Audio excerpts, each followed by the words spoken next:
Wonderful. अभी अभी आपने बोला इंजरीज हो सकती हैं, इससे मुझे एक चीज़ याद आई। मेरा पूरा चैनल आधा उस Who knows better? Who knows better कि I have had a injury, but वो तो एक अलग सिनेरियो है। बट जो लोग ये जर्नी में हैं, और मैंने अपने बहुत सारे दोस्तों को देखा है इस बारे में बात करते हुए कि क्या कर रहा है यार, अच्छा ही used to do a lot of good strength training, lift weights, body बना ली, looking lean fit healthy, and then suddenly कोई इंजरी हो गई।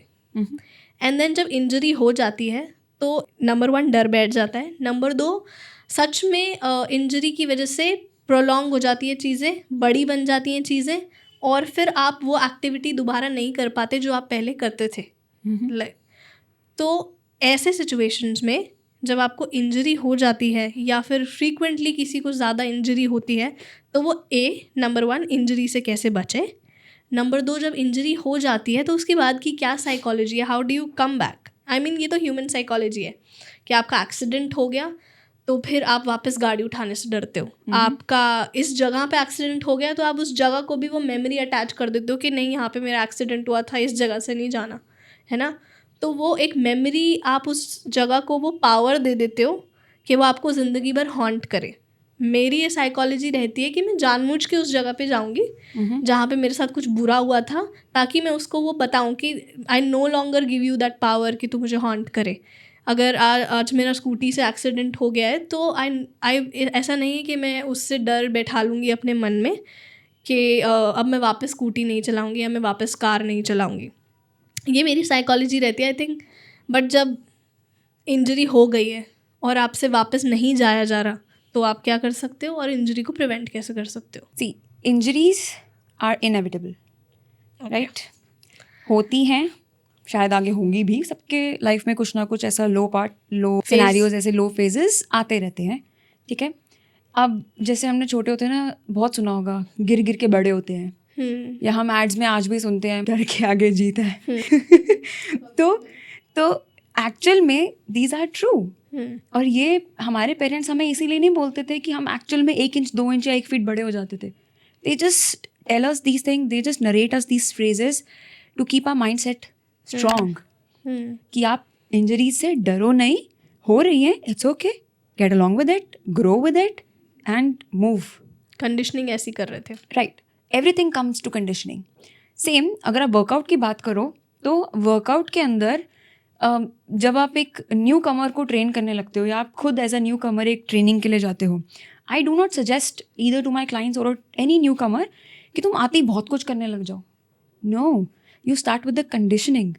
आप अपनी कोर हेल्थ पे थोड़ा थोड़ा ध्यान दो, थोड़ी थोड़ी लिफ्टिंग स्टार्ट करो, थोड़ा थोड़ा कार्डियो करो, you take the test of most of the things according to your whatever body allow us.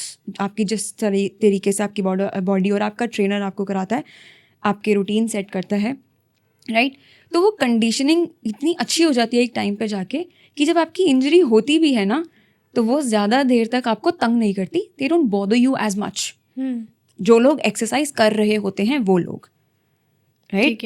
Because जो लोग वर्कआउट कर रहे हैं and they have a workout history, they are very strong and from the minds, उनका mindset already बहुत strong होता है। In simplified version you are trying to say अगर कंडीशनिंग अच्छी है तो इंजरी के बाद इंजरी के चांसेस कम हो जाएंगे।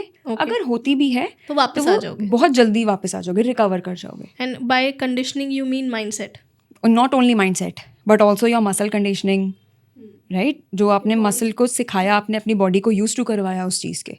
अगर जिसमें हम ह्यूमन बिहेवियर डालें, ये डर का फैक्टर डालें, या फिर जो लोग वापस भी जाना चाहते हैं उनकी फैमिली रोक देती है। So the other day I was just doing cycling and I met a old friend and he told me कि उसके शोल्डर में इंजरी हो गई है, and then he also went through a tear injury थी और वो उसके सर्जरी हुई है, एंड देन उसके बाद वो वापस नहीं जा पा रहा। उसके दिमाग में भी डर है एंड उसकी फैमिली भी उसे वापस नहीं जाने दे रही, एंड फैमिली भी रोक लेती है कि एक बार चीज़ हो गई है, अब दोबारा नहीं जाना है, फिर से हो जाएगी।